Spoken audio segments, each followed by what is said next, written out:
আমার সামনে অনেক সাংবাদিক বন্ধু আছেন, অনেক সময় অনেক কথা বলছেন, অনেক মন্তব্য করছেন।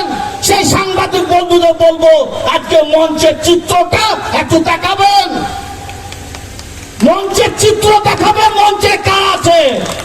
বীরভূম জেলার যারা মা মাতৃভাষার সৈনিক তারা আছে, বীরভূম জেলার যারা কোর কমিটির সদস্য মমতা বন্দ্যোপাধ্যায় যাদেরকে করেছেন, বীরভূম জেলার দায়িত্ব দিয়েছেন, তারা সকলে আছেন। বীরভূম জেলা জেলা পরিষদের প্রত্যেকটি সদস্য কর্মদক্ষ আছেন, প্রত্যেকটি ব্লকের ব্লক সভাপতি আছে, পঞ্চায়েত সমিতির সভাপতি আছে। আর কাকে চাই?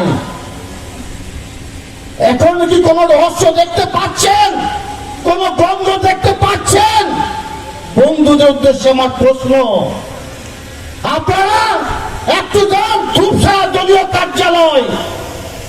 আমার অভিভাবক মঞ্চে যারা আছি সকলের অভিভাবক অনুব্রত মণ্ডল, যার হাত ধরে আমাদের পথ চলা শুরু, সেই অনুব্রত মণ্ডলের পোস্টার, তার ছবিটা নামানো হয়েছিল। কেন নামানো হয়েছিল, কি জন্য নামানো হয়েছিল, জানার প্রয়োজন বোধ করছেন না।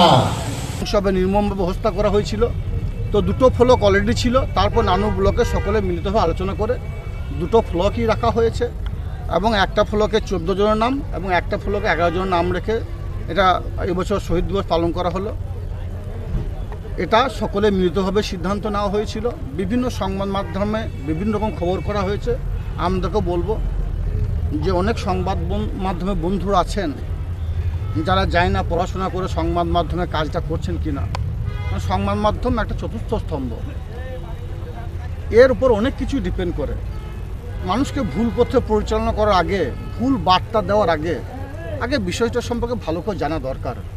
কারণ থুপসারা দলীয় কার্যালয়ে আমাদের জেলার অভিভাবক, যার হাত ধরে আমাদের রাজনৈতিক জীবনে পথ চলা শুরু, যাকে মিথ্যা মামলায় তিহার জেলা আবদ্ধ রাখা হয়েছে, সেই কেষ্টমণ্ডলের ছবি এবং মমতা বন্দ্যোপাধ্যায়ের ছবি, সেটার লাইটিংয়ে গণ্ডগোল থাকার জন্য নামানো হয়েছিল।